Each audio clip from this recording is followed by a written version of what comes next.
Aviso, este vídeo comenta sobre assuntos pesados como depressão, saúde mental e tentativa de suicídio. Continue por sua conta e risco. Bom dia, boa tarde, boa noite a todos, a todas e a todos. Aqui quem falou é Desmond Gabriel, ou mais conhecido como Raiden Insecto. Bom, venho trazer aqui não a parte 2 da review da Webtoon Longa Vida ao Marinheiro, mas sim uma review completa dessa bela obra. Contexto rápido para você entender a Webtoon. Ela foi lançada em maio de 2022, terminada em fevereiro de 2023. Ela foi desenhada e escrita por MFC, artista de thumbnails do canal Colônia Contra-Ataque. As contas das redes sociais delas estão aí na tela, junto com a do supervisor, criador e dono do canal da Colônia, Wilson Rafael. Essa história se passa numa linha alternativa do tempo dos FFGs. Pera, tu não sabe o que é FFG? Tá, senta aí. Esse é o quadro de reviews de jogos antigos ruins ou meio brisados do canal Colônia Contra-Ataque, onde você vê o personagem ser o Wilson. Sim, é um personagem fazendo review de vários jogos, enquanto tem uma mini história acontecendo chamada Saga Vinete, onde tem um chefão do mal de um provedor de internet chamado Bob, que quer destruir o seu Wilson em todos os canais do YouTube. E tem vários fragmentos dessa lore dentro dos vídeos. E dentro dessa história toda conhecemos o futuro alternativo, onde o Sr. Wilson se torna Major Wilson, que é um velho que lutou na guerra dos anos 30, que puta que pariu, faltam 4 anos pra acontecer. E nessa Webtoon a gente entende como é que ele chegou no ponto de Major. Na minha interpretação, essa história é dividida em 4 pequenos arcos. O primeiro eu chamo de introdução, vai do prólogo até o capítulo 2. Do capítulo 3 ao 8, eu chamo de queda, que mostra como Maria está no limite da sua mente e da realidade. Do capítulo 9 até a intermissão é o arco de confronto. O confronto do marinheiro com o que ele não quer lembrar e o que ele não quer conversar. E do capítulo 11 até o epílogo eu chamo de reconstrução do personagem. Entrando agora mais profundamente dentro desses 4 arcos que eu disse, esse é o de introdução. Ele dita muito bem como é que vai ser o clima narrativo quanto do visual. Temos o marinheiro que tenta esquecer quem já foi, que trabalha num navio pesqueiro bem pequeno, aonde vemos sua única amiga, Sarah. Vemos como esta mente está muito conturbada, gritando ao mesmo tempo que tudo vai estar certo e também dizendo que tudo é em vão, sem esperança. E é muito simbólico como é que o arco de introdução termina com o encontro do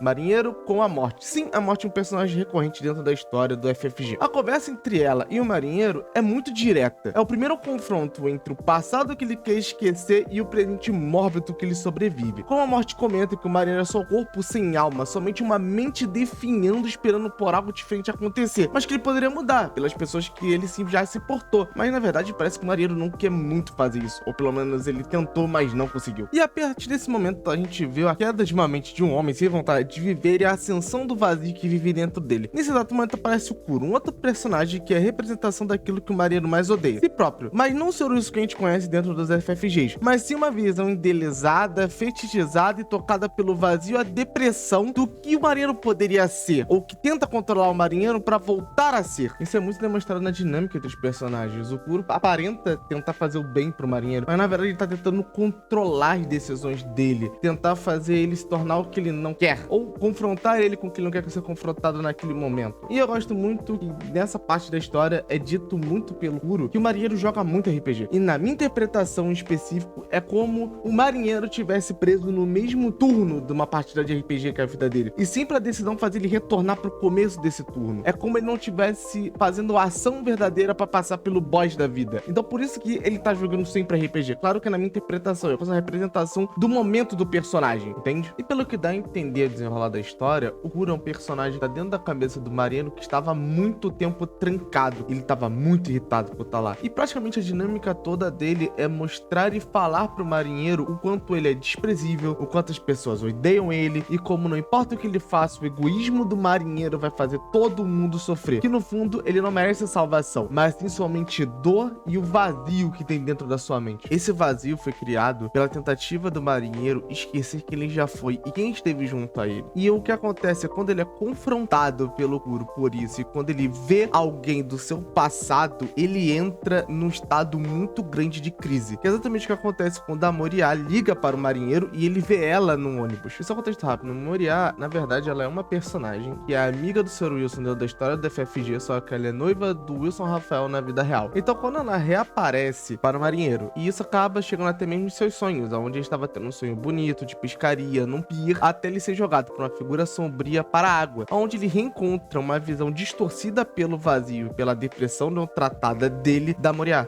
As palavras de desculpa do marinheiro não chega a Moriá porque está debaixo d'água, mas essas palavras frias e vazias dela são ecoadas dentro daquele mar. Ela acaba indo embora, só que a crise e a dor desse momento fica pro marinheiro até ele acordar, e bem depois disso também. também. Essa crise acaba piorando as alucinações do marinheiro, acabando juntando o real com o real. E isso é piorado quando, dentro de um ônibus, ele vê um jornal onde cita o Bob, o chefe da Vinete. E isso faz o marinheiro entrar numa crise, alucinando com ninjas em cima de outdoor, a gente dentro do ônibus. E o grande problema é que ele chega no meio dessa crise, no barco onde ele trabalha, onde ele encontra a primeira pessoa que trabalha lá e começa a gritar que ele tá sendo perseguido, que tem ninjas atrás dele, que a Vinete tá correndo atrás dele, querendo a cabeça dele. E é meio triste, porque na visão do colega dele de trabalho, o marinheiro só tá alucinando, perdendo o último fio de esperança entre a realidade e a surrealidade da sua mente. É só uma pessoa alucinando pra ela. E no meio dessa gritaria, dessa confusão, a Sarah aparece pra apartar a briga, pra separar. Ela acaba reconfortando depois o marinheiro, dando uns dias de folga, etc. Só que ela dá um esporro, dizendo que as pessoas que trabalham lá, que são duas, é o tio e o primo dela, que são pessoas muito especiais e fazem parte da família dela. E que se o marinheiro continuar fazendo esse tipo de comoção e confusão, ela vai ter que afastar o marinheiro pra sempre do barco. E é meio triste a ida do marinheiro pra casa, pois o Kuro tá sempre falando e jogando na cara, e por conta do jeito dele, o jeito egoísta, ele vai afastar as pessoas, e que no fim de tudo, ele não merece nada, e que ele vai ter que arrumar outro emprego, e que ele não tem habilidade nenhuma pra falar com pessoas. E no meio dessa gritaria, o marinheiro para de escutar o Kuro, pois ele vê um programa na TV, e ele revê a imagem do Bob, aquele cara e era o vilão da saga Vinete. E é muito simbólico ele saindo da TV e somente encarando o marinheiro, e todas as pessoas que estavam em volta, só silhuetas, desaparecem na visão do marinheiro. E eu acho mais tocante que é como ele reviu uma pessoa do seu passado dentro dos seus sonhos, que nesse exato momento é dentro do seu quarto, um momento reconfortante, o lugar mais seguro dele. Aparece novamente aquela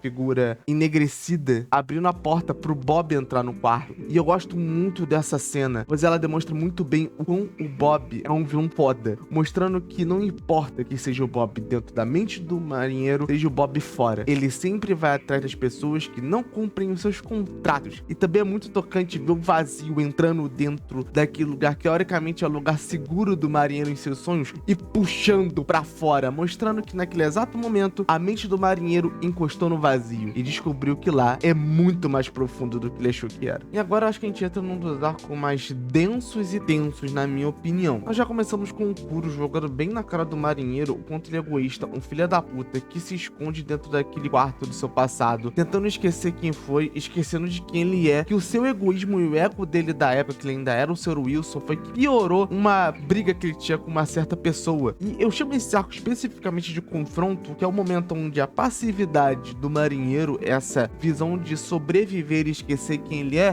confrontado pela ação do vazio e da sua depressão em forma do Kuro na sua mente. E agora a gente entra num capítulo talvez mais pesado na minha visão, o capítulo 10. Já começamos com a Sarah tentando mediar a situação que ocorreu no barco, onde seus parentes falam pra ela e na frente do marinheiro que o nosso parceiro aqui, o marinheiro, não tem salvação. Quem não tenta se ajudar. E eu amo que tem um momento que ele nem escuta mais toda a discussão que tá ocorrendo e só escuta o Kuro falando que tudo termina assim. O egoísmo dele sempre faz as pessoas discutirem e que ele não tenta se ajudar. E esse momento eu acho muito triste, porque a Sarah, pelo que eu entendi, tá tentando defender o marinheiro, mas ele não toma nenhuma ação além de falar desculpa. E ele para de só escutar a discussão, escuta o vazio, falando que no fim, não importa o que ele faça, o egoísmo dele sempre vai fazer as pessoas acabarem se afastando e brigando por conta dele. E acho que esse é o momento mais tenso desse capítulo. É ver o Kuro jogando na nossa cara e na cara do marinheiro. E o marinheiro, o seu pior erro foi matar o seu próprio irmão, o Fresh, o irmão mais novo dele. E que foi culpa dele próprio por não ter dado atenção pro seu irmão mais novo quando podia, por ter sido fraco. E no lugar de tentar conversar e fazer alguma coisa antes do problema ocorrer, ele preferiu só ficar jogando. Assim como muitos não reagem aos seus problemas e preferem algo rápido pra esquecer isso, achando que no fim vai resolver com o tempo. E o tempo não resolveu esse problema, só piorou. E vamos pra cena mais tensa. Na nossa visão, o Kuro joga o marinheiro ao mar. Mas como o Kuro é só algo que é uma alucinação que tá na cabeça do nosso protagonista, isso vai ser uma interpretação minha que não vai ser romântica. Todo esse momento do Kuro jogando as coisas na cara dele, na minha visão, passou em um momento rápido na cabeça do marinheiro, onde tudo, do vazio, toda essa tensão, todos esses problemas acumulados nesses últimos dias, passou por um segundo na mente dele. E ele tentou acabar isso da forma mais rápida e fácil. Não fácil, mas mais rápida. E foi tentar se matar, se jogando ao mar. Não tem romantização. O marinheiro tentou cometer suicídio nessa cena. Pura uma alucinação. Somente o próprio marinheiro teve a ação de tentar tirar sua própria vida. Então eu acho que esse é o momento mais tenso exatamente por isso. A gente vê uma cena, teoricamente foi rápida para as pessoas do mundo lá fora, mas pra gente foi muitas páginas. Onde a gente vê o momento onde o marinheiro decide, por uma fração de segundos, tentar terminar com a sua própria vida pulando do barco. Esse momento é um dos últimos confrontos do Kuro com o marinheiro. No mar da mente do nosso protagonista, vermelho agora tomado pelo vazio, ele é confrontado pelas memórias de quão filha da puta ele foi com seu irmão Fresh. E o Kuro fica tentando falar pro nosso protagonista contar o que ocorreu de verdade. E nesse momento, o marinheiro abre a boca pela primeira vez pra contar qual foi a divergência dessa linha do tempo. O marinheiro foi contratado, assim como o nosso Sr. Wilson original, pra lutar contra o seu irmão Fresh, pois ele tinha virado um vilão muito foda e tinha roubado um item muito especial para o Bob. Na nossa linha normal, o Sr. Wilson ativa a forma Dark dele, o Fresh a forma Gold. Os dois têm uma luta muito foda com uma das melhores ST de jogos já feitas, que foi do Mega Man Zero. E no fim, o Fresh acaba ficando bem. Mas nessa linha do tempo, o marinheiro não ativa essa forma. E num momento de desespero, depois de ter sido estrangulado pelo seu irmão, ele não tenta falar. Ele somente ataca o seu irmão covardemente no rosto, criando uma cicatriz, matando talvez a único fio de bondade que havia do Fresh antigo. E o Kuro acaba parabenizando o marinheiro por ter falado a verdade, como ele matou o seu irmão figurativamente. Só que, no lugar dele tentar tirar ele do vazio, do mar vermelho que tá sua mente, ele preferiu empurrar ele direto naquela mente, cheia de vazios e pelos seus erros. Quando o vazio e o fundo do poço te confrontam, temos somente duas opções: ou viver numa ilusão de autopiedade, de um ciclo de autodestruição, ou confrontar essas forças. Pode ser muito mais doloroso, mas existe uma grande chance de reconstrução. E agora começamos o último arco da vida longa do marinheiro, a reconstrução. Nosso marinheiro acaba acordando na casa da Sarah, onde ela explica que ele realmente caiu no mar, que ele teve que ir ao médico, que ele ainda está sentindo dores por conta do que ocorreu e que ele vai ter que passar um tempo lá com ela. Ele até pergunta sobre suas coisas, ela explica que foi até a residência dele e que pegou o PS2 e algumas roupas pra ele passar uns dias lá pra ela ficar de observação, depois que tudo ocorreu nesses últimos momentos. Ele acaba tirando um tempo para tomar um banho e no espelho ele vê uma figura de sombras atrás dele. E depois desse banho e de ver essa imagem, ele vai comer alguma coisa junto com a Sarah e ele vê novamente esse ser de sombras chorando sangue atrás dele. E ele pergunta, pela primeira vez, uma ação do nosso querido marinheiro, perguntando por que a Sarah o ajuda tanto. E eu acho muito doce o que ela explica sobre por que ela ajudar ele. O que ela explica que quando o marinheiro apareceu pela primeira vez no barco, ela não queria aceitar ele no trabalho. Mas como ela viu que era final do ano, próximo do Natal, e que ele tava com muita cara de pidão e que tava com um problema, ela acabou aceitando ele no trabalho. E que num dia num pier, quando os dois conversam e são sinceros um com o outro, aonde ele fala sobre de onde ele veio, da coleção de jogos antigos que ele tinha, e ela fala sobre a coleção de álbuns de pagode antigos do falecido pai dela, é o momento que ela quis realmente ajudar, quis ser amiga dele. Naquele momento, os dois, mesmo não entendendo direito o hobby um do outro, acabaram tentando criar uma amizade, tentar se entender, tentar ser mais sincero. E ela acaba falando que amigos se ajudam. E o que me dói tanto nessa cena é que ela é muito doce nas palavras. Só que o marinheiro não escuta o que ela tá falando. Só escuta o vazio em forma de Kuro, tentando controlar ele, dizendo que tudo é mentira, que no fim ela vai embora. Isso me dói muito, porque eu já passei por isso. Pessoas que tentam me ajudar, tentaram conversar comigo, e no fim eu só escutei o meu vazio, achando que no fundo era mentira e que as pessoas não iam me ajudar. Isso que me dói, porque dá pra ver do jeito que é escrito, do jeito que a imagem da personagem tá, que ela tá sendo muito sincera. Mas nesse momento, o marinheiro não escuta nada, além do que seu próprio vazio interno. E por conta desse turbilhão de sentimentos, de fala, de escutar algo doce, também está escutando algo ruim. Tudo que tá acontecendo, a quase morte de si próprio, do marinheiro, ele acaba saindo e correndo pra dentro do quarto, onde ele se tranca. E quando ele acha que tá tudo calmo, o Kuro aparece pra puxar ele novamente pra sua mente conturbada, novamente pra alucinações. E agora, toda essa mente conturbada aparece como um hospital. Eu acho muito legal a próxima sequência que tá vindo, que dentro dessa própria mente ele vê o mundo como um grandíssimo hospital. E a primeira coisa que ele vê é uma porta com uma janela. E quando ele olha, ele vê si próprio numa maca. E aquele ser de sombras olhando pra ele mesmo e depois olhando pra janelinha da porta. E nesse momento de puro desespero, aparece uma versão mais nova do Fresh, uma versão criança das memórias dele, guiando essa mente conturbada, esse marinheiro conturbado no meio dessa maré de loucura, até o verdadeiro Fresh da sua mente. E eu amo quanto mais perto ele tá chegando dessa porta, mais o hospital fica sujo, mais fica quebrado, e a cada janela você vê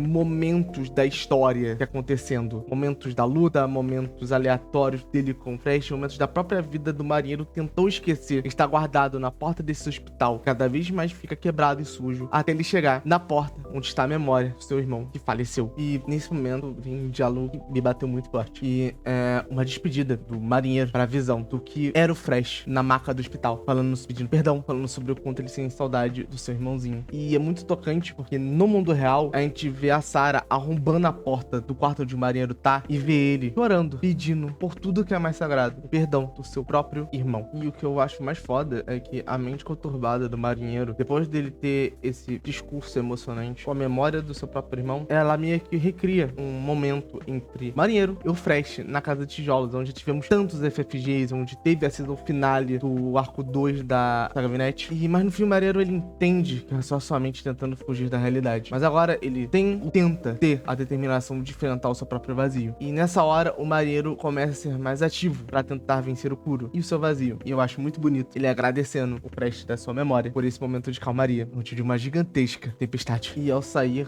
dessa memória criada pela sua mente, ele aparece numa ponte até um farol, onde ele é confrontado por aquela sombra. Na verdade, é a visão da sua própria mente de um Fresh sombrio. Se ele quiser voltar pra lembrança, ele pode voltar pelo ciclo de piedade e autodestruição, ou tentar lutar contra o vazio e o ódio a si próprio. Se ele voltar, será uma destruição pela destruição. Mas se ele seguir em frente e entrar no farol, vai ser uma destruição que pode virar uma reconstrução. E como o Sr. Wilson que ele aceita tentar lutar, agir e não reagir às dores, mesmo sabendo que no momento que ele entrar naquela porta, o ódio que ele sente por si próprio e o vazio que existe dentro dele vai confrontar ele sem piedade nenhuma da sua alma. Não existe mais em seu corpo. Mas antes de entrar no farol, o Fresh sombrio entrega ao marinheiro uma lâmina de luz para que ele tivesse pelo menos um pouco de chance de conseguir superar o seu vazio. E eu gosto muito quando o marinheiro entra no farol, ele reencontra o Kuro, e dessa vez é o marinheiro que age. Ele fala pro Kuro parar de tentar controlar ele, tentar guiar a vida dele, assim, ele dá autorização. E o Kuro só joga uma garrafa com lembranças na cara dele, do marinheiro, que faz ele relembrar do ódio que ele sente a si próprio, do vazio que existe dentro dele, de todas as dores que ele se fez. E eu gosto muito porque essa sequência é em vários momentos que nós vimos na HQ. Ele limpando o barco do primeiro capítulo, o local onde ele reencontra a morte, e entre outros. E eu gosto muito que o Kuro, ele fala que ele é só o vazio, ele é a personificação do vazio dentro dele, e que não importa se ele destruir essa personalidade do Kuro, o vazio sempre vai continuar lá e que não vai diminuir, e que é muito mais fácil ele só se entregar ao vazio, que o vazio consuma o resto da carne e da mente, que ainda tenta ser sã no marinheiro. E eu acho muito tocante que, teoricamente, ele não vence o Kuro sozinho, ele toma uma bela surra mental, quase chegando a aceitar o vazio, mas ao olhar uma estrela e lembrar das palavras da morte, ele poderia mudar por quem ele ama, ele reencontra a sua alma, ele reencontra o Sr. Wilson dentro dele e decide que vai mudar a sua vida, com ou sem o vazio. Depois de toda essa tempestade, vem a calmaria, ou melhor, vem novos ventos dessa história. E eu amo como o marinheiro, depois de toda essa crise, ele vai falar com a Sarah, e quando ele acha que ele não vai conseguir falar, numa última vez, aparece a sombra do Fresh, dizendo que ele consegue. E quando a Sarah pergunta sobre o Fresh, o irmão dele, ele explica o quão filha da puta ele foi, o quão otário ele foi com o irmão. E pela primeira vez ele é sincero com as palavras com a sua amiga, e ele perde perdão. E no fim a Sarah explica que o perdão que ele quer só pode vir do Fresh. E eu amo que tem um epílogo que mostra que o marinheiro aos poucos está melhorando, está indo em terapia, tomando um remédio, se lembrando aos poucos de quem ele é. E eu gosto muito que o próprio marinheiro fala que o vazio não diminuiu, ele não desapareceu, mas ele tá se esforçando todo dia pra ser uma pessoa e ele se orgulha. E que todo dia ele tá tentando ser melhor. Não o que ele poderia ser melhor, mas o melhor que ele pode ser no agora, e sempre tentando melhorar. E eu acho isso muito bonito, porque não mostra que superar uma depressão e o vazio é fácil, mas sim são pequenos passos de uma vez, criando novas memórias em garrafas com esperança. E depois dessa grande review ou apresentação, espero que você dê uma chance a essa história, e que tá aí na descrição, e aproveita que vai dar uma olhada lá, se inscreve, dá um like, compartilha. Se puder ajudar no Pix, no Live Pix, ajuda muito, pois eu ainda não monetizei o canal. Essa história me bate muito porque o canal do Sr. Wilson, né, do Wilson, ele tá comigo desde a minha adolescência, e hoje em dia eu tenho 27 anos. E essa HQ, ela teve comigo enquanto eu estava passando pelo luto da minha mãe. Eu terminei ela alguns dias antes do meu avô morrer, e eu reli ela enquanto eu estou em luto pelo falecimento da minha avó. Então me bateu muito. Desculpa se no meio da história, de eu contando e fazendo a review, eu estiver com a voz meio chorosa, porque é uma história que